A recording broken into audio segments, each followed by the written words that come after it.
Hi. Hello mga palangga, kumusta kayong lahat? At dito na naman tayo, ang inyong palanggang Maharlika. Oh, grabe yung mga pangyayari, talagang ibang klase ang kadiliman sa ating bayan. Ibang klase ang pag-abusar o pag-abuso sa batas. Bago tayo magsimula sa ating pagtatalakay ngayong araw na ito, ipinagdarasal ko na sana ligtas po kayo ngayon dahil binabaha na naman ang Pilipinas, ang NCR. So, may mga videos, may mga reels na nakita ko na yung mga sasakyan inaanod na naman. So, dito nyo dapat sinisingil ang buwakan ng inang gobyerno na ito. Sinisingil ninyo sa kahayupan, kababuyan, lahat na pag-abusar, pag-abuso sa kataas-taasang hukom, kataas-taasang batas, batas ng Diyos at batas ng tao. Imagine nyo mga kababayan, 5,000 now, di ba? From 3,000 to 5,000 police officers. Kasama na ang mga dinukot o dinukot galing sa kulungan, at kasama na yung mga hindi polis doon na lumusob sa KOJC na dapat nasa rescue operations ngayon. Nakakalungkot dahil para ba kayo hindi kayo, tayong mga Pilipino, no? Na tinatanggap nyo na lang yung pangbabalahura sa inyo. Tinatanggap nyo na lang yung pagiging bangag at addictus benedictus ng mga namumuno sa inyo. Mas gusto nyo pa na sirain ng mga walang hiya ang private property, di ba? Ng KOJC kaysa sinisira ng natural disaster ang inyong mga bahay, ang inyong mga sasakyan dahil sa kapalpakan ng gobyernong gobyernong bangag na nagsinungaling sa inyo na gumastos ng 1 billion pesos kada buwan doon sa pinagmalaki ng hinayupak na bangag na mayroong 5,500 flood control. Okay? So, paulit-ulit na lang po at para kayong mga kabalan. Yun o kabalan, manhid. Na hindi nyo kayang ipaglaban ang inyong mga sarili. Para ba kayo namumuhay na lang sa takot dito sa bangag na gobyernong ito? So, kung kayo ay hindi magsalita, hindi kayo mag-speak up, ipaglaban ang inyong mga karapatan, karapatang pantao, karapatang huminga, karapatang mabuhay ng maayos, karapatang magkaroon ng trabaho, mamanahin yan ng inyong mga anak. Mamanahin yan sa kaduluduluhan ng inyong lahi. Ang inyong mga anak, ang inyong mga apo ay magiging takot sa mga politikong bangag na addictus benedictus katulad ng ginagawa ngayon. Did I say kada araw o kada buwan? Okay, correct me if I'm wrong. Kada buwan, 1 billion doon sa flood control. Pero actually, pwedeng 1 billion ang ninanakaw kada araw combined ng mga buwaka ng Genimes na gobyernong ito. Lagi na lang kayo nagdadasal, Lord, sana hindi pasukin ang baha ang aming bahay, pinagtatali nyo ang inyong mga bisikleta, mga sasakyan, hindi pa nga kayo naka-move on doon sa Karina. Ngayon baha na naman. Na yung mga police officers na ito, nandyan dapat. Okay? Yeah. I'm sorry, medyo nabangag ako ng konti. Yeah, 1 billion a day. Ayan, na-confuse na tuloy ang lola ninyo. Hi Melvin, thank you. Yeah, 30 billion. Okay, yeah. 1 billion a day. Okay? Every day po, 1 billion. Teresa May, thank you for correcting me. 1.4 billion kasi, ang tawag dito, talagang nanggigigil ako sa Jotang Genimes na gobyerno ito. Okay, 1.4 billion kasi 1 trillion in 2 years. Correct. Now what? Ngayon, pinupunterya pa rin ang ating mga kapatid doon sa Davao kung saan talagang patuloy na pinahihirapan. Mga kababayan, pero bago pala ako magtuloy-tuloy, Ah, gusto ko magpasalamat sa inyo. Yung mga tumulong doon, yung mga nagbigay ng mga palangga ko, yung iba diretsong pinaabot ang kanilang tulong doon sa pagtitipon or pag-speak up day ninyo diyan sa Liwasang Bonifacio. Okay, gusto kong pasalamatan. Actually, kagabi kailan ba yun? Kagabi, nakakalito na yung araw, ano? Dahil halos baliktad na yung buhay ko. Dahil, kailangan sabayan ang oras sa Pilipinas sa mga pangyayari. Nakatulugan ko yung speech ni Inday doon sa KOJC dahil ang presidente na bangag, ang mga kapulisan, ang Department of Justice o Department of Injustice, ay wala na po talagang sinusunod na batas. Lahat ng pag-violate nila ng batas, 'di ba? Right for freedom, okay? Right for freedom to speak. Right for what? To live, to live peacefully, 'di ba? Freedom to express your religion. Lahat ay talagang inano na nila. Talagang binusabos na nila mga palangga. So, ngayon, si Ma'am Parvina, nakita ko. Si Zoro, nakita ko kanina. Thank you so much. Ito, basahin ko lang tong comment na to, ano. Okay, sabi ni Sarah Bautista, Miss Marlica, hindi ba pwede gumawa ng GoFundMe para sa OVP budget? No, you cannot do that palangga. Illegal yan kahit hindi ako abogado, bawal yan sa batas. Hindi pwede manghingi or kahit may mag-initiate pa na manghingi ng budget, okay? Yung politiko. Pwede yan. Yung ginagawa natin, yung support doon sa pagkain, 'di ba? Pagkain, tubig, 'di ba? Yun ang yun yung kung gusto niyo talagang tumulong, not that way. Okay? Not that way. We cannot do that. Pero mga palangga, ang dami kasi nag-message sa akin na Miss Maharlika, saan ba kami pwede tumulong o magpadala para nga sa budget for Inday? So, ang ano ko diyan, ang explanation ko, for sure, ang dami nyo, di ba? Andito kayo. Sabi ko, nako, hindi po yan. Sabi ko, hindi natin pwedeng gawin yan. Kasi hindi yan. Unang-una, illegal yan. Okay? Walang politiko na matino na gagawin ng ganyan. Pero, pwede tayong fundraising kung sino ang gusto para sa support sa pagkain, 'di ba, sa mga peaceful rally, pwede 'yon. Pwede nating gawin 'yon. Gusto ko lang mag-comment kasi alam ko may mga eksena yata gano'n na nangyayari. Paano ba? Our focus right now is the bangag. Okay? So, merong mga hindi naintindihan, meron din namang naintindihan, merong parang hindi nagkakaintindihan, but I love you guys. Kung ano man yung mga eksena ngayon, I love you all. Okay? Let's focus. So, magpasensyahan na lang tayo and let's educate ourselves. 'Di ba? Kung sino yung mga mas mahaba ang pasensya o nakakaintindi, mag-intindihan tayo. At I believe nagkalinawan na yung mga bagay-bagay na ganyan, 'di ba? Pero it's not my opinion. It's a legal way to do na hindi natin pwedeng gawin yan. Like ako, di ba, I ask your help para sa ating pagkain, di ba, para sa tubig. Ganun lang, hanggang doon lang tayo. Pero, kasi parang ginawa na yan ng dilawan, di ba? Okay, mag-focus tayo sa pakikipag-away sa atin ng gobyernong bangag. Okay? Mag-focus tayong lahat, okay? Kung nagkaroon man tayo ng konting pagtatampo sa mga bagay-bagay, may mga misunderstanding between our group, forget about it now, okay? So, focus tayo kay bangag. Ngayon ay binabaha tayo. Ngayon ay nilulusob pa rin ang KOJC.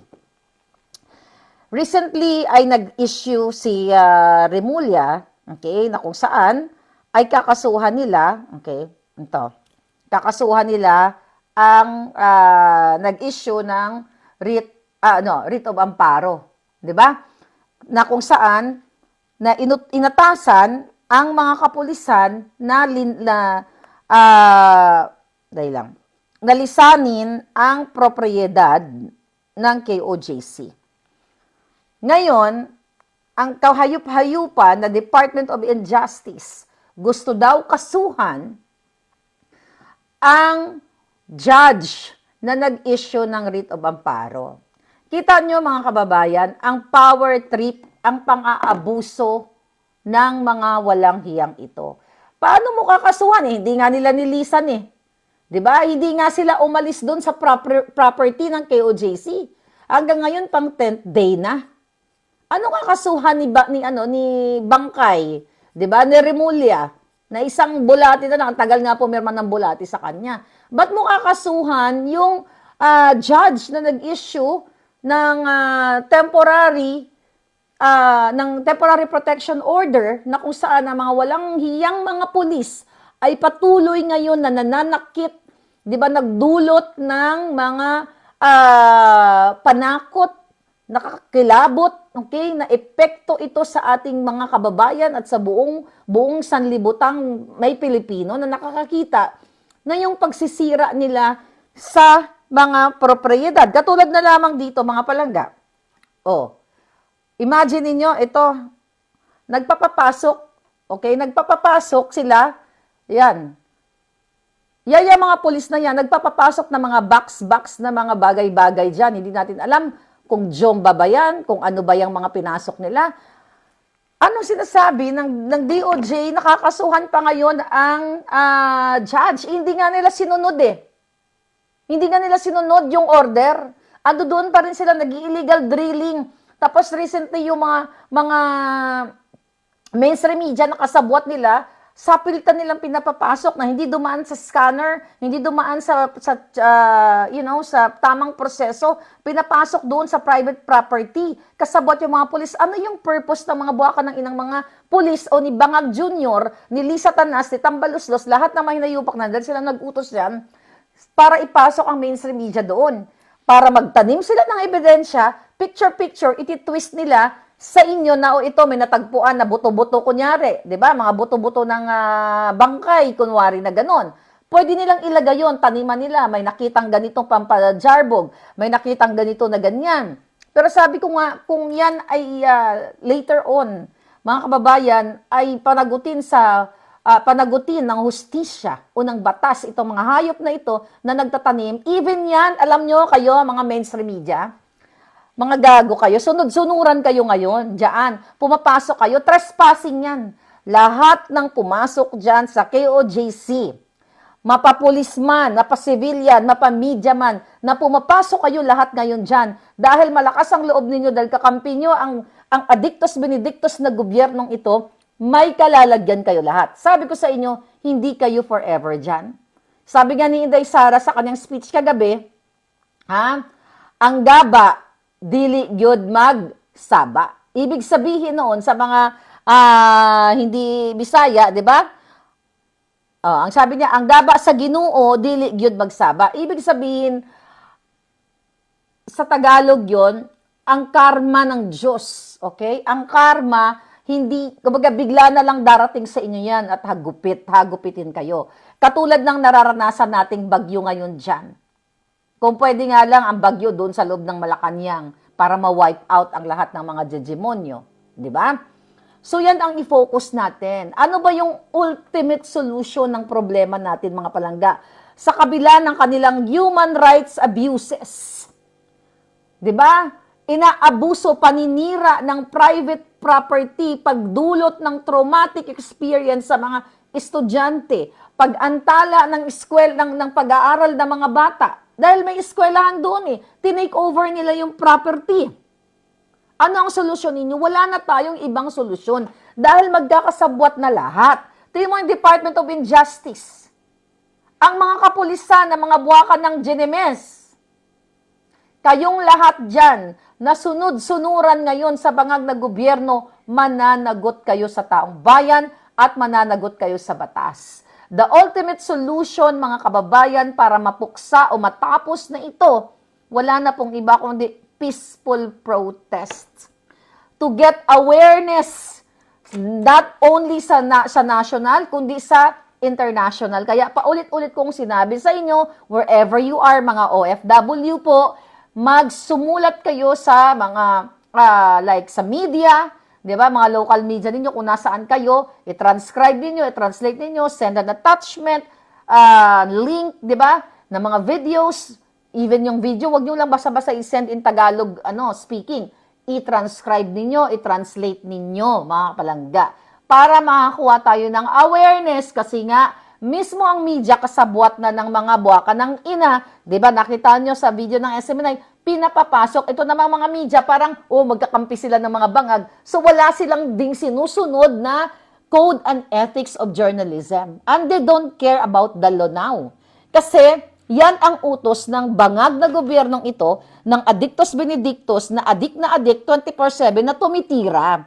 Hindi lang ang bangag na presidente, ang asawa niya, mga anak niya, ang mga nakapaligid sa kanya, ang mga kapulisan, mismo DILG, DND, NBI, yung mga tiwali dyan, nakatira mga buwaka ng ina. Kaya nasa dilubyo, nasa kadiliman ngayon kayo. Sila ay mga organized crime. Imbis na itong mga organization na ito ay for the people, to protect the people, to serve the people. Now, di ba? Ngayon, baha, ulan. Nasaan ang mga buwaka ng GNMS? Nando doon sa Davao. Ano ang tinatarget nila doon? Wala naman yung hinuhuli nila. Sabi nga ni Inday, alam niya kung nasaan si Pastor Kibuloy, nasa langit. Actually, tawang-tawa ako doon, di ba? Pero sa totoo lang, mga palangga, nakakalungkot yung ninyo, yung gusto nyong manahimik na lang, mabuhay na lang kayo sa takot. Dahil babangag ito. So, kaya sabi ko nga sa inyo, mamanahin ng inyong mga kasulukang mga kaapu-apuhan ang ginagawa ng gobyernong ito. Sa lahat ng mga individual doon, sa lahat, sabi ko nga na pumasok doon, meron silang pananagutang legal. Okay? Meron silang pananagutan sa batas. Forget about batas ng Diyos. Kasi sigurado impyerno ang bagsak na mga yan. Wala silang pakialam. Dahil mismo ang karapatan na nasa batas na magkaroon ng religious freedom, ang ating mga kapatid na KOJC ay pilit na pinoprovoke ng mga walang hiyang ito. Piniriyurakan ang kanilang pagkatao, sinasaktan, sinisikil, inaabuso, mga kababayan. Lahat kayo dyan na nakakarinig sa akin, dyan sa KOJC compound na mga pulis, huwag kayong magpakampante dahil ang hagupit ng batas, ang hagupit ng bayan ay babalik sa inyo. Yang pinaghirapan nyong panggigipit, yung pananakit ninyo ngayon, wala kayong matatanggap na benepisyo mula sa amin. Sinisigurado ko yan dahil hindi forever ang mga bangag na yan. People protest, peaceful protest lang ang pwedeng makapagpigil sa kahayup-hayupan, sa kademonyuhan ng gobyernong bangag na ito. Kaya nga paulit-ulit kong sinasabi sa inyo mga kababayan na magtulungan tayo. Sa mga international organizations, mag-email kayo. Okay? Sa mga politiko o kahit sino sa mga government, na may kakilala kayo, saan man kayo, Amerika, Europa, Japan, wherever you are, kailangan nating magtulungan na ipakita yung mga human rights abuses. 'Di ba talagang harap-harapan nakikita ninyo? Ang sabi nga, lantaran, blatant, brazen abuses na sinasabi na paulit-ulit, eto na ngayon ang inyong bansang ginagalawan sa pamumuno ng bangag na gobyerno. Ano ba ang inyong layunin sa buhay? Ulit-ulitin natin, di ba? Ang makapamuhay ng maayos. So, ano ba yung tinuturo niyo sa inyong mga anak? Na maging matapang, ipagtanggol ang karapatan, ipagtanggol ang pang-aapi. Through social media, let's educate our friends, relatives, mga anak, at even international community na ipakita o aware sila sa ginagawang kahayup-hayupan ng gobyernong ito dyan sa pag-drill sa property. Imagine mo, ito, few hours ago, nabasa ko kay Attorney Torion. Kakarnapin nila ang tawag dyan, ang fire truck. Okay? Kakarnapin nila, illegal nilang kukunin. Kasi daw ginamit ito noon, nung nakaraang araw, dahil sa pagharang sa mga protester. Kung di ba naman mga gago, yung fire truck na yon, yun yung nagsusupply ng water dito sa restaurant, yun yung Waxy. Okay? Nagsusupply ng water. At ano ang crime, ano ang paglalabag sa batas ng, ano na yan, ng fire truck na yan? Well, alam naman natin na walang nilabag sa batas itong ating mga kapatid na KOJC kasi nga, yung warrant of arrest na gusto nilang arestuhin si Pastor Quiboloy, wala nga yung kanilang gustong i-aresto doon. Pero bakit ginugulo nila ang mga bubong, ang mga gate, sinisira nila? Kaya lahat kayo mga pulis, kayong mga yawa kayo, na patuloy na sumusunod, lahat na kayo kasi, you know, alam mo, tama si Inday eh. Wala pa siya dun sa level, sabi niya kanina, ay kahapon, na wala pa siya dun sa level ng kanyang spiritual level na she can love her enemies. Kaya bilib na bilib siya sa KOJC, ako din. I don't think sa entire life, okay, buong buhay ko na dadako ako sa ganyang level sa inyo. Kaya nga, I salute you guys. Hindi ko kaya yung ginagawa ninyo, na kaya nyo pang pakainin yung mga nanggigipit sa inyo. Kaya mahirap din na, mahirap talagang, mga kababayan, mahirap magpakabait sa panahon ngayon. Tignan mo, ang bait-bait na ng mga KOJC, binigyan pa ng pagkain. Nakaka-admire yung ganyan, but that's not Maharlika. Pakakainin ko kayo ng hamburger, may kasamang tamtax. Anyway, mga palangga, nakakaloka talaga tong mga hayop na to. So ngayon, magtulungan tayo, suportahan natin ang lahat ng mga nakikipaglaban, nakikipagprotesta, laban dito sa bangag na gobyernong ito. Wala po tayong kakampi kung di kayo. Meron kayong power. Yes, meron kayong power para tigilan lahat ng pagbababoy sa atin ni Marcos Jr., ni Lisa Tanas na isang kidnapper, smuggler, itong mga hayop na ito. Balikan ko po uli, baka nakakalimot kayo. Ano ba ang punot dulo nitong nangyayari ngayon? Dahil si Marcos Jr. ay authenticated na tumitira ng pulburon o ng pinagbabawal na droga. Ang kanyang asawa ay inabutan si Cathy Binag, inalok ng pulburon.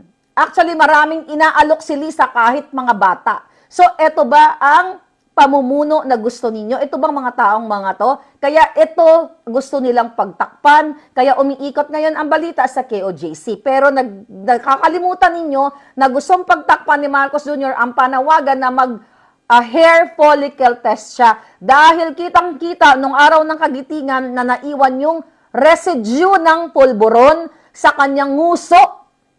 At kitang-kita ninyo yung pagiging addictus benedictus, mga kababayan, ng kanyang pamumuno. Itong mga hinayupak na mainstream media, okay, nakasabwat nila na hindi inulat kailanman na ang pinangalanan sa report ng NICA report na pinorward kay Clarita Carlos na nabigyan ng generous allowance, Michael Ma ay in-appoint ng special envoy to China na wala pong dokumento. Gumagamit itong taong ito, nakasangkot sa smuggling. Okay? Nandyan yan. At in-appoint ni Marcos Jr. na hindi inulat ng mainstream media. Dahil lahat sila takot o kasabwat. Ito ay paglalapastangan sa inyong lahat. Patuloy si Michael Ma in and out sa bansa. Hindi natin alam kung anong pinapapasok niya. Droga ba o kung ano pa man. Doon na lamang sa pinapakita ng mga pulis na nagpapasok sila ng mga karton-karton na mga bagay-bagay sa loob ng propriedad ng KOJC. So, ibig sabihin kung kaya nilang gawin yan harap-harapan, may camera and everything. Sa Bureau of Customs, yung mga inuulat sa atin na si Michael Ma, si Araneta, Romualdez, lahat ay kasabwat ng smuggling, wala na rin check-up yan. Wala na rin checking kung pulburon ang pinapapasok nila. Dahil ito, mga palangga, ina-appoint nila ng verbal lang. Binibigyan ng task itong mga taong ito na walang public document o government document na ito ay inappoint. Pero dahil sila nga ay addictus benedictus, wala silang pakialam sa batas. Wala silang pakialam sa inyo. Pakipagsabuatan ng mainstream media, gumagamit ng diplomatic passport, may mga, kung ano pang mga immunity ang hawak nila, pwede silang magpapasok kahit pulburon. Di ba? Mga smuggled cars and everything. Kaya kailangan talaga ng iyong boses. Ano ang solusyon nito? Ipagpatuloy ninyo ang pagsasalita sa kalsada. Actually, pwede din lahat dahil pwede din lahat tayo ay magkaroon ng peaceful, di ba sinabi ni Pangulong Duterte yon? Peaceful, parang peaceful civil disobedience, na kung saan huwag kayo magbayad ng mga taxes ninyo. Yun ang sabi ni Pangulong Duterte, hanggat hindi nagpapaliwanag ang mga kongresista, si Martin Romualdez sa kanyang 1.8 billion, okay, na travel allowance. Hanggat hindi nagpapaliwanag si Marcos Jr. kung nasaan yung kanyang confidential fund. Hindi si Sara ang kanilang ginigisa kasama ang mga buwaka ng inang mga dilawang mga judgemonyo about 125 million na confidential fund na yan ay hinaharap ni Sara. 125 million compared to 1 billion a day. Na 1.4, actually, nung nag-compute dyan kanina, 1.4 billion pesos a day. Nawawala kayo sa mga sarili nyo, mga palangga. O nakurto na rin ang mga utak ninyo. 1.4 billion a day na sinasabi mayroong flood control. Ngayon, binabaha kayo. Then, doon kayo umiikot sa issue na binigay kay Sara, galing din sa Office of the President yun. Kung gusto nyong talagang kung kayo ay para sa katotohanan, hindi ba dapat ang nagbigay ng confidential fund ang tirahin ninyo dahil siya ang may hawak ng pera si Bangag Jr. Pero syempre, pipiliin nyo na si Sara Duterte ang tirahin sa 125 million pero pikit mata kayo, kakalimutan ninyo yung 1.4 billion dito sa flood control at lahat kayo ngayon ay inaaratay dyan sa NCR. See, kung gaano kapalpak ang mga utak ninyo, kung gaano kabugo, sarado, nilalumot, nilalatak dahil sa inyong galit na wala namang basihan ang galit ninyo. Galit kayo kay Duterte. Bakit kayo galit sa Duterte? Yun ang itinanim sa inyo ng mainstream media. Pero na-enjoy ninyo, na benepisyohan ninyo yung panahon niya, na nakakalakad ang mga anak ninyo na nakauwi sa bahay ng ligtas. Ngayon, ang daming nangawalaan ng mga bata. Di ba? Na-enjoy ninyo pag in and out nyo sa airport. Walang nangikil sa inyo o nagtanim ng bala sa inyo, di ba? Na-enjoy nyo. Galit kayo kay Duterte. O, okay lang. Wala naman tayong problema doon. Gusto nyo magalit sa Duterte.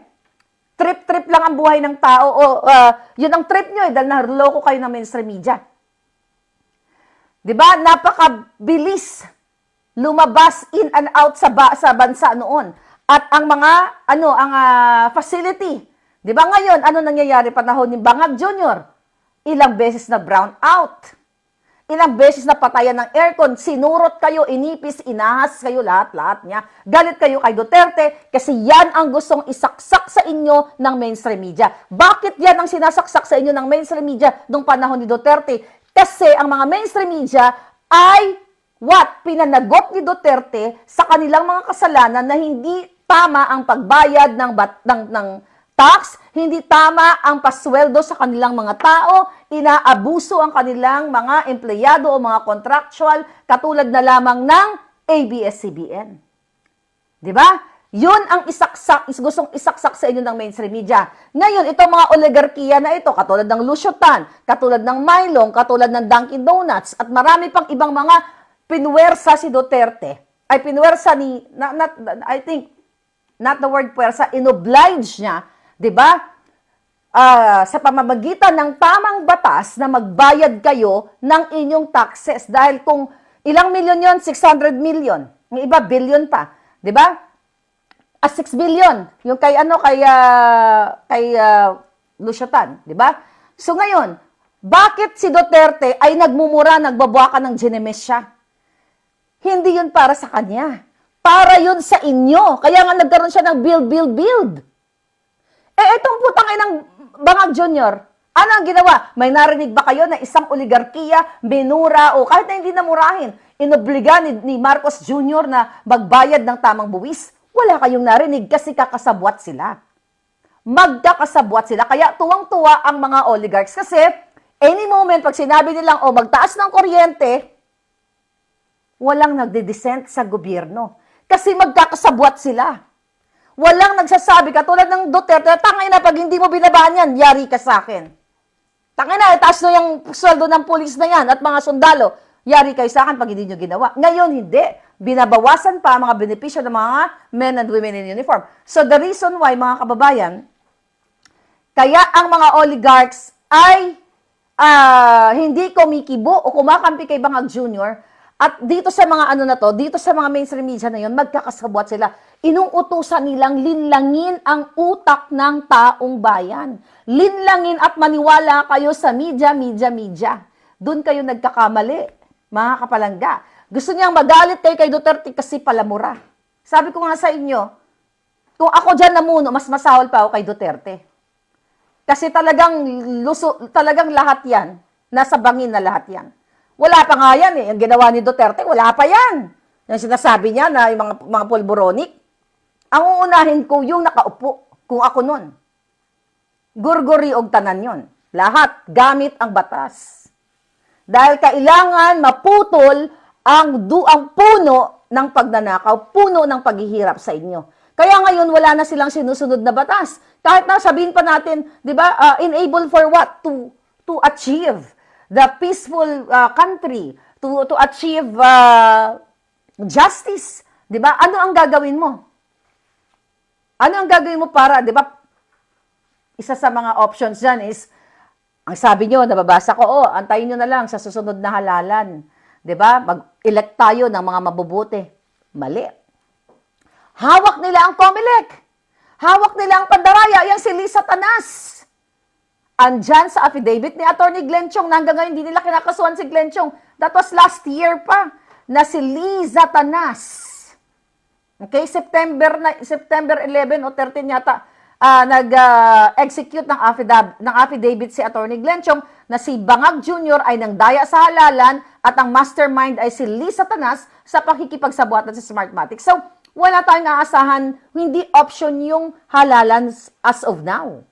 Hindi yan option, mga kababayan, kasi nga, hawak nila yan. So, yung mga pagboto-boto na ganyan, wala yan ngayon. Wala yan. Out yan. Kasi, di ba, behind the scene, pinupush nila yung charter change para nga mapalitan. Okay? At mapalitan ang ating sistema para sila ay forever dyan sa pwesto na iyan. So, ngayon, magkakasabwat itong mga dilawan na ito. 'Di ba? Yung dating nag-aantay Marcos, ang dating sinasabing diktador dito, magkakasabot na sila kasi inoperan na 'yan ni Lisa Tanas, hindi lang inoperan, binigyan na yung mga bunganga nila, ang mga kipay nila ng pera ng bayan para manahimik at para hindi magsalita para sa taong bayan. And they are not for the Filipino people, but they are for their vested interest. Napansin niyo? Kaya tama si Duterte. 'Di ba? Isa sa option ay hindi dapat magbayad ng taxes kung lahat-lahat kayo, mga kababayan, ay magprotesta peacefully o hindi kami magbabayad ng tax dahil kami ay kinukuhaan ng tax itong mga maliliit na tindahan, maliliit na negosyo, sinisingil kami, talagang grabe ang paniningil nila sa taxes, sinanapan pa kami ng butas, Pero yung mga amiga nilang mga mayayaman ay dinidestrongkar ang taxes nila. Ang mga oligarko, hindi nagbabayad ng tamang buwis. Pero kayo, na ordinaryong worker, nag-office worker, bago pa kayo sumweldo, natanggal na ang inyong tax. See? So, tama ang panawagan ni Duterte na civil disobedience. Kung lahat kayo, that's what you call people power peacefully, mga kababayan. Hindi kayo mananaig. Walang mananaig ngayon sa batas sa panahon ng bangag dahil sila ay magkakasabwat. Sila ay magkakasabwat at tulong-tulong sila mag-target ng mga kritiko. mag-fabricate ng crime. Wag na po tayong lumayo. Si distressed mother na pinakidnap ni Lisa Marcos ang kanyang mga anak sa Turkey. Nag-fabricate ng crime si Lisa Marcos kasama yung ex-partner ni distressed mother at lahat ng kanilang mga kaalyado pakisabuatan kay Teddy Boy Locsin. Tingnan mo yung putang ng matapang na yan. Hanggang ngayon, hindi nasasalitang hayop na yan. Nag-facilitate ng mga dokumentong peke na ginamit nilang kapangyarihan ng batas para maging legal. Pero magkakasabwat si Lisa Tanas, ang asawa ni Teddy Boy Locsin, para mangidnap ng bata sa Turkey. Kaya wala si distressed mother sa Pilipinas, nasa ibang bansa, binigyan po siya ng proteksyon kung saang bansa siya ngayon. Dahil hindi siya pwedeng umuwi sa Pilipinas, dahil ginugurgor siya, actually hinahabol-habol pa siya, hinahunting siya ng grupo nila Lisa Tanas kasi gusto siyang gurgurin. Kaya walang batas na wala kayong laban ngayon sa Pilipinas hanggat hindi kayo sisimula. 'Di ba? Kailangan niyo magsimula. Kailangan niyo lumabas kasi hindi kayo dapat nananahimik o nabubuhay na lamang sa takot. You talk about what? Human rights violation? Nasaan na yung mga human rights advocate? Nasaan na yung mga inayupak na yan? Noong panahon ng EJK na sinasabi nila, yung mga kasinungalingan ni Leni Robredo na minark up nila yung biktima daw ng EJK. Yan nga yung binabato nila sa mga Duterte. Pero ito nga, tanungin ko nga sa'yo, Pinklawan, Dilawan, whoever you are. Hindi ba violation of human rights ang ginagawa sa mga miyembro ng KOJC? Hindi ba yan violation of human rights? Ngayon, ang ginagawa nyo pa, mga hunghang kasi talaga itong mga to, mga sarado yung utak, kailangan gisingin kayo. Ang ginagawa nila, tuwang-tuwa pa kayo. O, buti nga kay Kibuloy. Si Kibuloy ba ang naapektuhan? Si Kibuloy, sabi nga ni Inday, nasa langit. So, ang target, ang tina-target nila, si Pastor Kibuloy. So, tama ba? Ulit-ulitin kong buksan yung mga kokote ninyo. Tama ba na kapag hindi mo nahuli yung taong sinasabi mo na may kasalanan sa batas, yung buong komunidad ay gugurgurin mo? Nasaan ang mga human rights advocate? Wala. Kasi nasungal-ngalan na rin sila ng pera ng bangag na gobyernong ito. So ano ngayon ang sitwasyon sa Pilipinas? Bangag na bangag, polboronic administration.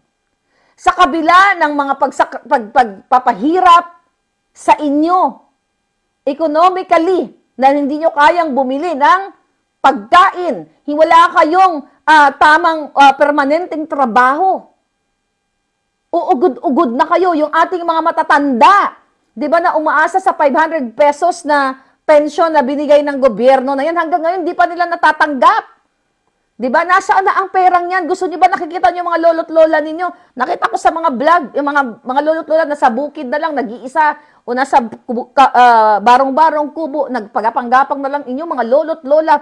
Dahil itong mga kakapiranggot, barya na 500 piso, na pwede na sana nilang ibili ng bigas yun, kahit maglugaw na lang sila the whole month.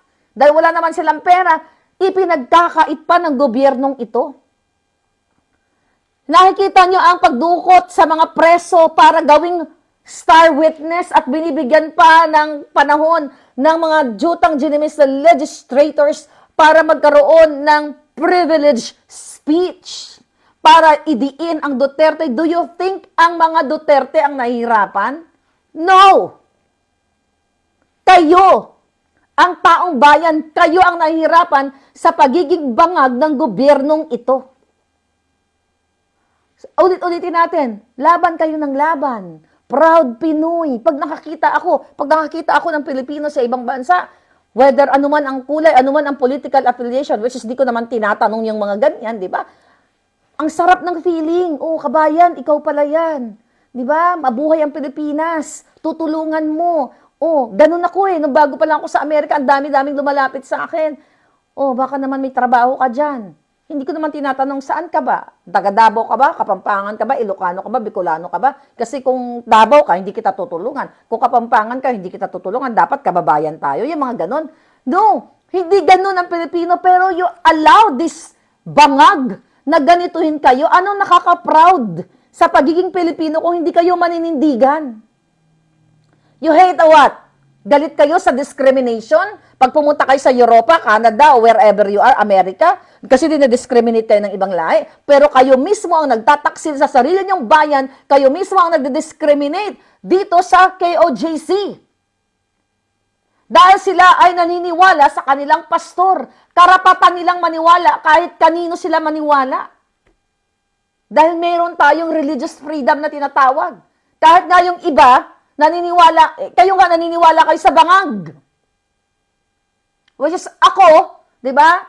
Ako ay isa sa mga, sabi ko nga sa inyo, naging instrumento. Ako nagpasalamat ako dahil si Inday ay nag-sorry sa inyo. Ilang beses siya nag-sorry sa inyo. Alam mo nalungkot ako noon no?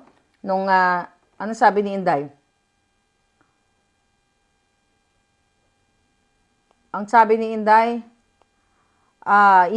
hinihingi ko lang ang patawad ninyo na nagkamali ako. Nagkamali ako sa paghingi ng tulong at suporta nyo para kay Bangag Marcos. O, Pangulong Bongbong Marcos sabi niya, pero Bangag Marcos yan. Respectful pa nga si Inday. Sabi niya, I was on the mistaken belief that we were together on the platform of unity and continuity. Nagkamali ako, kaya hinihingi ko ang patawad ninyo. You know, sabi niya, this happened going on for 9 days. Ang assault sa inyo, yung pananakit sa kanila, sa inyong kingdom nation, and I could not come earlier dahil meron ding atake sa opisina ng pangalawang Pangulo. Hindi ko na maiwanan ang aking mga kasamaan sa OVP, but always remember na wala man ako lagi sa mga masasayang araw ninyo, pero nandito ako lagi sa iyong kalungkutan. Nakakatuwa na ganyan ang pananalita ni Inday Sara. Pero, palangga, tinawagan ako ng kaibigan ko kanina. Marlica, napanood mo na ba ang speech ni Inday? Kung meron man ang hingi ng patawad dito, ikaw, sabi niya, ikaw na una ka nang humingi na kapatawaran sa mga loyalistang, yung mga hindi loyalista na naniwala sa'yo. Sabi ko, I know. Sabi ko ng ganon, 2022 pa lang, nanghingi na po ako ng tawad sa inyo. Pero pinili kong lumaban. Sabi niya nung kausap ko, naalala mo ba?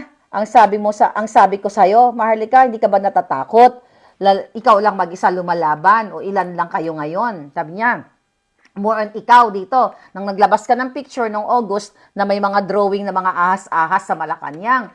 Ang sabi niya sa akin kasi nitong kaibigan ko, sabi niya, nakakatakot. Sabi niya na baka, magalit sa'yo yung mga tao, mga like loyalista at ikuyugin daw ako, pag-isahin daw ako ng loyalista at ng mga Duterte at lahat na. Anong sabi ko sa kanya? Hindi ako natatakot.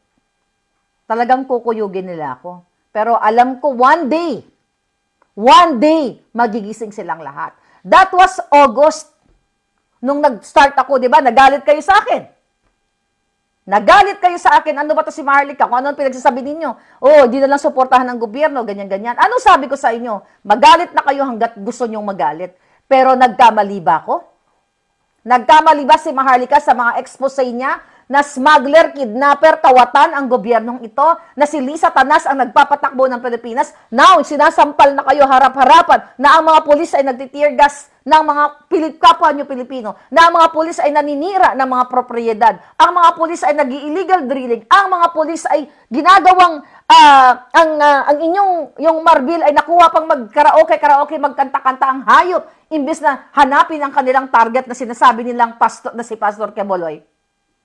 Mas gusto nila kayong saktan. Nagkamali ba si Maharlika? Minura niyo ako Pero inaway ko ba kayo? Sabi ko, darating ang time na magsasama-sama tayo sa isang adhikain. And now, ngayon tingnan mo si Inday Sara, siya mismo ay tinraidor ng taong tinulungan niya at ipinakausap kay Pastor Queboloy sa kanyang mga kongregasyon, sa kanyang mga miyembro na iboto. Ayaw nga, di ba? Wala na ngang isinusuka na nga ang Marcos Jr. Isa ako sa social media na nag-promote sa kanila dahil naniniwala ako, the same ng paniniwala ni Inday, na akala niya ang layunin nito ay unity and continuity. So, 2022, nag-sorry na ako sa inyo. And now, ngayon, tignan mo mga walang utang na loob yung mga hayop na yan. Walang utang na loob sa inyo. Sabi ko nga, kahit awayin nila ang awayin ang mga Duterte, Hindi yan sila mahihirapan katulad ng hirap na ginagawa ng mga KOJC members at kayo na mga binabaha na walang makain, walang pang-aral sa mga bata, walang, lahat wala, walang pamasahe and everything. Diba? So, wala pong ibang solusyon kundi ang magsanib, sanib puwersa para sa kapayapaang pag-speak up day. Hindi kayo kayang gurgurin ng mga yan kapag kayo ay lumabas na sa kalsada at ipakita anuman ang relihiyon ninyo. Kaya nga sabi ko sa mga religious group, ano ba ang sinasamba nyo? Si Satanas? Dahil meron kayong moral obligation sa inyong bayan, sa inyong kongregasyon na manindigan kapag mayroon kayong kapwa-tao na ginugurgur, sinasaktan, inaabuso every day. Unless na lang ay mga bangag kayo. You have all the power para wakasan ang mga bangag na ito. Unless na, yun nga, may nagsabi sa akin, sa Makati, isang, I forgot the name of the seminaryo, na nagpapadala si Satanas sa simbahan ng mga regalo, pagkain, pera, para tumahimik ang mga pari. Yung pari na yon. Although si Father Asiano doon sa Cebu, talagang very supportive sa kanilang, talagang sa taong bayan. Pero may mga tiwaling mga kaparian o mga religious groups or leaders na dinudugdugan ng pera ng bayan galing sa smuggling, galing sa tax na dinudugdog ng gobyernong ito. Wala po kayong pinagkaiba kay Judas, kay Satanas, kung kayo ay tumatanggap ng paglamon ng pera sa mga demonyo. Itigil nyo na yung inyong mga preaching kung kayo ay tumatanggap galing sa pera ng bayan, sa smuggling, sa kidnapping, sa drugs, at kung ano-ano pa. Dahil lahat kayo mananagot, hindi kayo forever dyan. Dahil inabuso na ng mga walang hiyang ito, paulit-ulit, ang freedom of religion, of religious freedom ng mga KOJC at hindi malayong mangyari sa inyo yan. Dahil harap-harapan ang pangbabastos. Wala nang hindi na valid ang gobyerno ni Bangang Jr. Dahil harap-harapang binababoy kayo. Binaviolate nila ang inyong karapatang mabuhay ng maayos. Wala na, pagtitiwalaan pa ba ang mga pulis na harap-harapang nananakit to serve and protect? Pagtitiwalaan mo pa ba ang Armed Forces of the Philippines? 'Di ba? Para protektahan ang kanilang bansa, 'di ba? Protektahan ang bansa sa mga mananakop. Pero mayroong ibang lahi, mayroon akong kalahi doon sa KOJC na naka-US badge. Okay? At napag-alaman na may mga foreign invasion doon sa KOJC, ibang lahi, hindi Pilipino. And now, the Afghans are there. See? Imagine nyo, gutom na kayo. Binabakay lahat. Walang suporta ang gobyerno sa inyo. Pero ang mga Afghans, welcome. At hindi mo alam, sabi nga, baka ito ay mga Taliban or whoever they are. Ang solusyon ay lumabas kayo ng inyong mga tahanan, magsalita, hindi nyo kailangan maging violente or something, kailangan nyo lang ipakita ang inyong suporta dahil ang idinudulot sa inyo kung ang mga militar kapag pumunta sa mga bang sa ibang bansa, sa giyera kung saan man, nagkakaroon ng mga PTSD or traumatic experience, nagkakaroon ng depression, di ba? Mga ganong ng feeling. Ito yung nakikita natin ngayon sa Davao at dyan sa Pilipinas. Hindi ba nakaka-depress ang baha na naranasan nyo ngayon? Hindi ba nakaka-depress na yung pinaghirapan yung sasakyan, inutang nyo, yung mga bahay na inutang at hinuhulog-hulugan nyo ngayon ay na-wash out ng baha? Hindi ba nakaka-depress? Hindi ba nakakatroma ng inyong mga pinundar na mga gamit sa loob ng bahay ay inanod lang ng mga baha dahil sa kapalpakan ng gobyernong ito, dahil sa pagdanakaw nila ng pondo na 1.4 billion a day na sinasabi ni Bangang Jr. na mayroong 5,500 flood control? para ka na rin lumaban sa giyera niyan. Hindi nga lang bratatatatat, pero ito, tapagbugso ng tubig. Dahil ang pera dapat para doon, para iprotektahan, magawa ng mga dike, mga, yun nga, flood control, ibinulsa na ng mga buwaka ng ina. Dahil inamin mismo ng head ng DPWH na wala silang project, so drawing lang. Ghost project dahil binulsa na ng mga buwaka ng ina ang pera at ang mga asawa ng mga politiko nagsuot ng mga Bulgari, pati mga aso pinasusuot, ang mga Hermes and everything, ha? At hindi lang isang mga asawa ng politiko, ang mga kabit nilang mga artista, lahat sila naka-Hermes, multi-million. Saan kukuha ng pang-Hermes sa mga buwaka ng inimesan kung sila ay sumusweldo lamang ng 200 to 300 a month? Nagyayabang pang mga hayop, lahat naman yan nakaw sa kaba ng bayan. And you allow this government bangag habang kayo ang inyong mga pinaghirapan ay wina-wash out ng baha? Mag-isip-isip kayo. Wala itong para kayong, hindi man sabi ko, hindi man literal na lumalaban kayo sa bang-bang-bang. Pero ang mga nangyayari sa inyo ay literal na giyera laban sa kahirapan.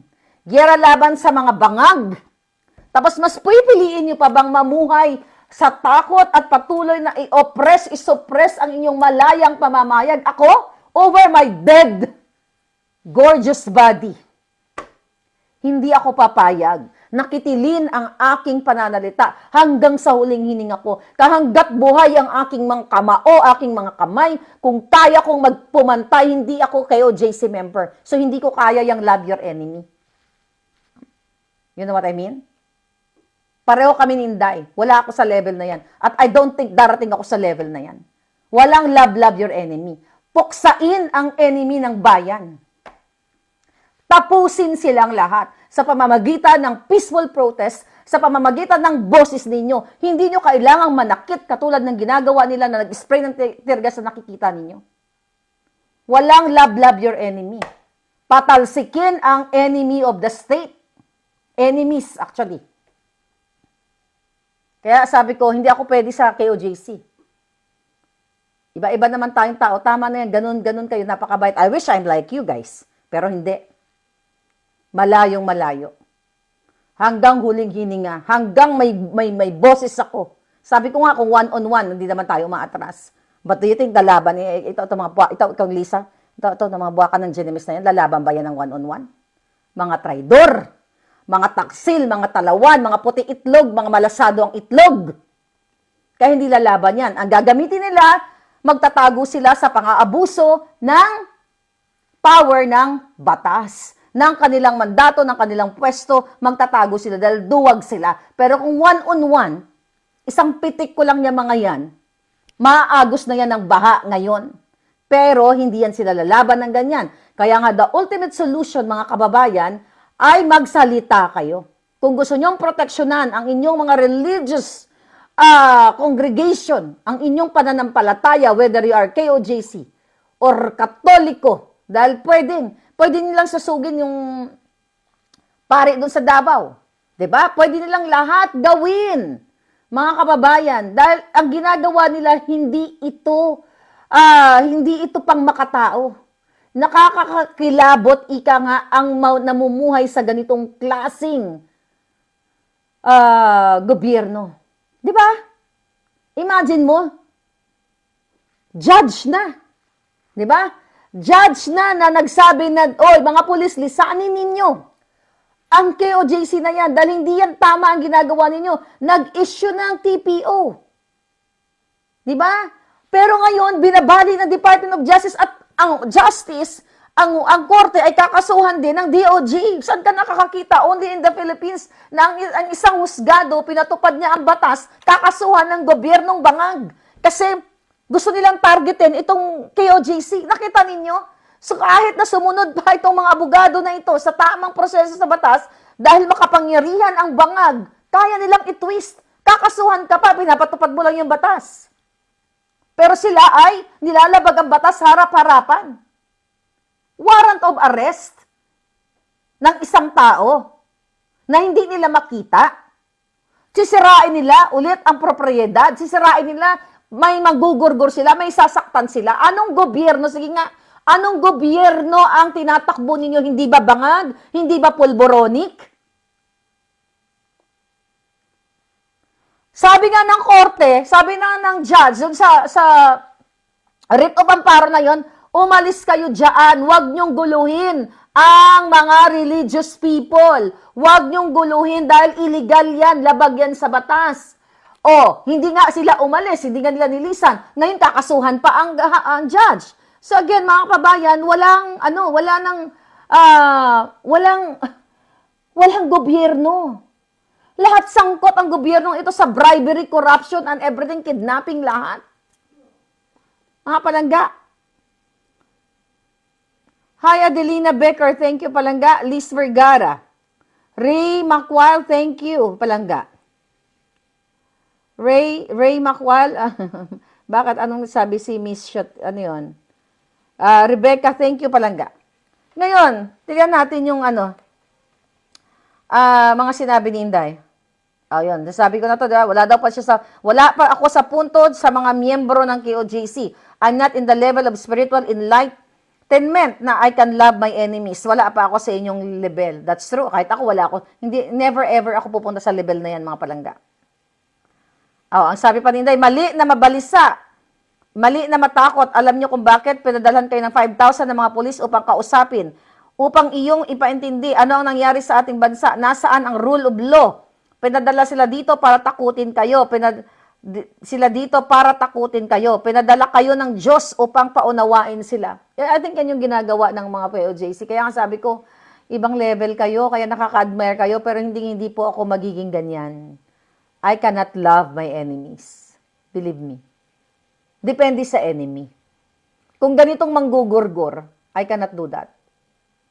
Yung pahirap, pwede lang enemy lang konting marites-marites lang, mga ganyan. Pero yung gumugurgur ng tao, I cannot love you. Kung meron lang tayo mga disagreements, like political belief or whatsoever, friendship, pwede naman, wala nang problema yon. Pero yung gumugurgur ka ng tao, nagkududulot ka ng pananakit, paninira, traumatic experience, at talagang literal na gumugurgur kayo, I cannot love you at all. I can gurgur you also. If I have given a chance sa boxing ring,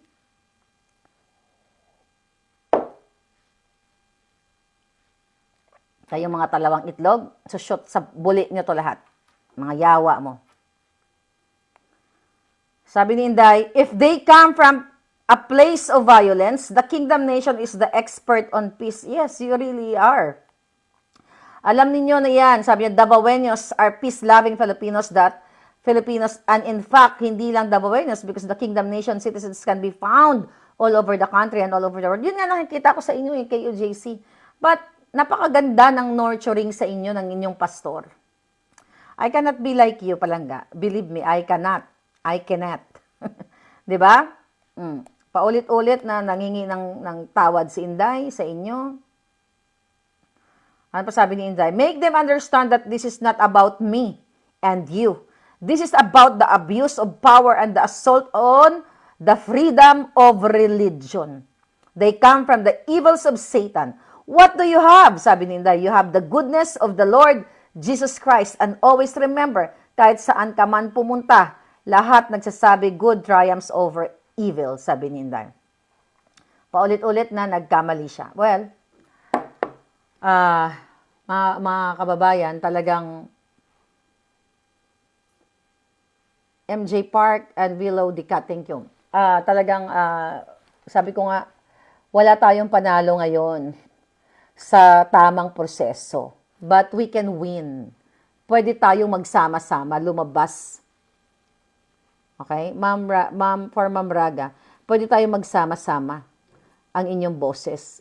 Ako, katulad ninyo, yung mga nagrarally dyan sa Liwasang Bonifacio, pareho tayong tinataya yung ating buhay. Bangag, glorify God, gold, oppression, and damaso, sabi ni Jennifer.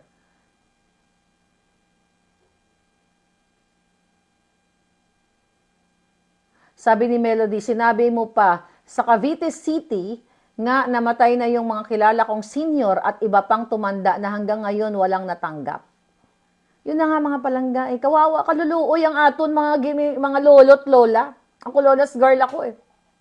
Dapat nga i-abolish na yung PNP. Yung alam mo, naisip ko yan kanina, Rodolfo Del Valle, abolish PNP and human rights. Mangyayari lang yan kung kayo po ay lumabas lahat sa inyong mga bahay. Mangyayari lang yan.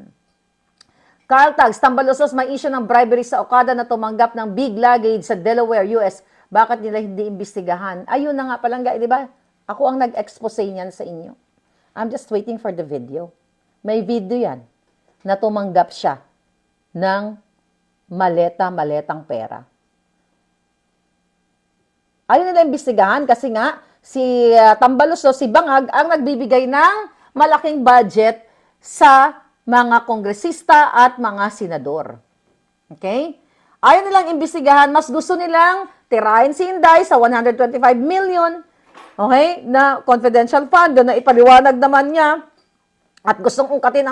Gusto ko lang sabihin itong mga bugok na ito, sa panibagong pagkakataon, na bakit daw hindi magpaliwanag si Inday dahil hindi niya sinagot yung mga tanong doon sa budget hearing. Sa September 10, meron ulit budget hearing. Mga julul, ang usapan, 2025 budget hearing, not 2022.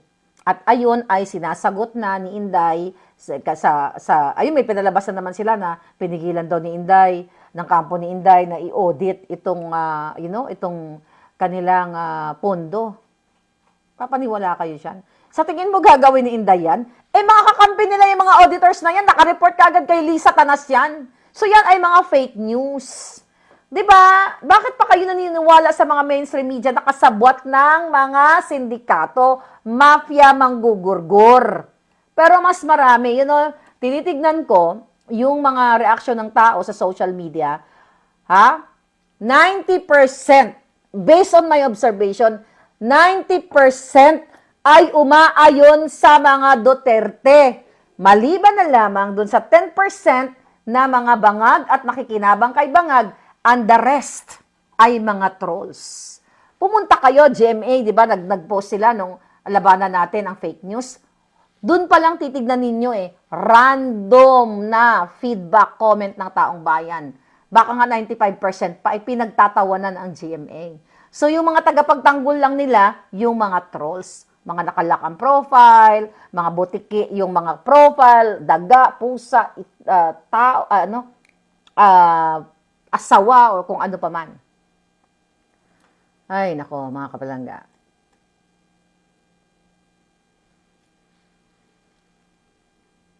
Adik resign, sabi ni Antipolo Villapa. Jennifer, George, Saberon, thank you. Jennifer Tamba Digala, thank you. Yun nga pa ulit-ulit. Sabi ni Cinderella, mga Duterte hindi corrupt. Dito na nga lang Dito na lang ang titignan ninyo. Hindi ko sinasabi na napanahon ni Pangulong Duterte ay zero corruption. Siyempre, hindi yan totoo. Pero ang totoo niyan, ikumpara mo ang ginawa ni Duterte for 6 years sa 2 years ni Bangag. Si Duterte, pag-upo pa lang, nakikita mo na yung kanyang ginawa. At si Duterte ba may bahay sa Forbes Park? Meron ba si Duterte na bahay sa Forbes Park para pag-imbakan niya lang ng smuggled money or bribe money, corrupt money or nakaw na pera? Wala. So yun ang kukumparahan ninyo. Nakita nyo ba, naibalita ba ang mga Duterte na sila ay may mga offshore accounts? O baka gagawa na naman silang kwento ngayon. O narinig namin kay Maharlika, wala daw offshore accounts yung mga Duterte. Gawa natin ng istorya. Kunyari may 100 offshore accounts. Diba? Ganon yan sila Wala kayo nakikita ganon. Ano ang bato sa mga Duterte? EJK, human rights, Pero ang human rights ngayon, na violate ng mga hinayupak na to, kitang-kita sinasampal na kayo sa mukha. Nandoon na, naduling na nga kayo, sinampal na kayo ng katotohanan, pero wala pa rin kayong ginawa. Sabi ni PRRD, pinakamahirap sugpuin ay korupsyon. Sabi ni Kalibangi. Ako nandyan, no? Hindi yan mahirap. Umpisahan ko. Shoot ko lahat sa bangin yan. Shoot ko lahat yan. Dapat Pangulong Duterte, sinot mo lahat sa bangin na nandoon ka Sana hindi pa parang mga gremlins yan dumarami. Mga anak, mga apo, lahat. Sabi ni Sarah Alina, nireport daw po yung maisog sa Hong Kong nung weekend according to Jojo TV. O nga, may nag-message sa akin. Okay, I'll give you, I'll give you advice. Doon po sa mga nagrarally, eto na gawin natin ngayon. Maliban na lang, sa yung mga lugar na pwedeng panghimasukan ng mga bangag na ito, private invite na lang kayo. Huwag niyong sasabihin sa kalabang mga bangag kung anong plano ninyo. Di ba ganun naman? Pag-away kayo, di mo nang sabihin, bukas bubugbugin kita. Hindi naman ganun. O bukas, tutusukin ko yung kipay mo. Makapaghanda yun. Malalagyan niya ng padding yung kipay niya. Hindi mo siya masasalugsog, katulad ng kipay ni Lisa. So, private invite, sekreto lang, ika nga. Kasi nga, ang gobyerno natin ngayon, demonyo. Noong panahon ni Duterte, protest here, protest there, wherever magprotesta kayo, hindi naman tayo pinakakialaman, hindi naman kayo pinakakialaman. Di ba? Pero ngayon, lahat tayo gustong gurgurin. Okay? Galamay-galamay sa Hong Kong. So, sa mga susunod ninyo, private invite na lang or sa private place kayo. Alam ko, ang hirap ng mga palangga sa Hong Kong, ang hirap na mag-chip in kayo kasi kami dito, we pay like $65 per person. But syempre, sa Hong Kong, napakalaking bagay na yan. So, kung meron kayong kaibigan dyan na may yaman or yung may place, private para hindi kayo panghimasukan. Surprise people power, sabi ni Sky. 'Di ba? Mga private place, bayaran nyo na lang o may gusto mag-sponsor na may pera sa inyo, mas maganda 'yon kasi pag public, well, hindi ko alam kung ano yung eksena sa Hong Kong, But anyway, kung may mga ganyang mga report, you have to act smart. You have to be smarter than the bangags. 'Di ba? So, yun yung tignan ninyo.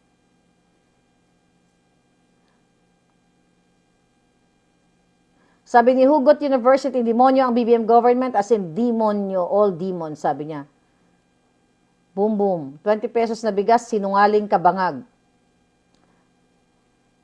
Sana maisip ni PRRD na idemanda si Lisa Tanas on that extraction kidnapping kasi it happened still on his term. Hindi pa presidente si Bangag, ginamit na yung AFP. No, nangyari ang extraction palangga, yung actual is panahon ni Bangag. Okay? Hindi panahon ni Pangulong Duterte. Although, sinisimula na ni Lisa Tanas, yung sinimula, nakipagsabuatan na siya kay Teddy Boy Locsin Jr. at saka sa asawa niya. So, si Teddy Boy Locsin, dahil pinangakuan ng pwesto na ito na i-appoint siya, kaya behind the scene, walang kinalaman si Pangulong Duterte. Behind the scene, nakipagsabuatan, ang asawa ni Teddy Boy Locsin, okay? At si Teddy Boy Locsin para isa katuparan yung pandudukot nila ng mga bata. But don't worry, darating ang panahon, sooner magsasalita na yan si distressed mother. 'Di ba? Hindi natin alam, baka ngayon, bukas, makalawa na magsalita siya para mismo mabigyan niya ng buhay, mabigyan niya ng mukha. Yung kinukwento ko dito sa inyo, yung nanay na dinukutan ng mga anak ng gobyerno ni Bangag. MJ Park. Thank you, Palangga. Anyway, mga kababayan, by the way, mga Palangga, yung mga nag-message sa akin, yung Japan natin, yung order ng book, ayan po, email to kingmakertokyojapan@gmail.com. Ayan. Sa Canada naman, ayan, patuloy po kayo mag-email dyan kung gusto nyo bumili ng book. Ako na yung book. Ayan, Kingmaker, Vancouver, at proton.me.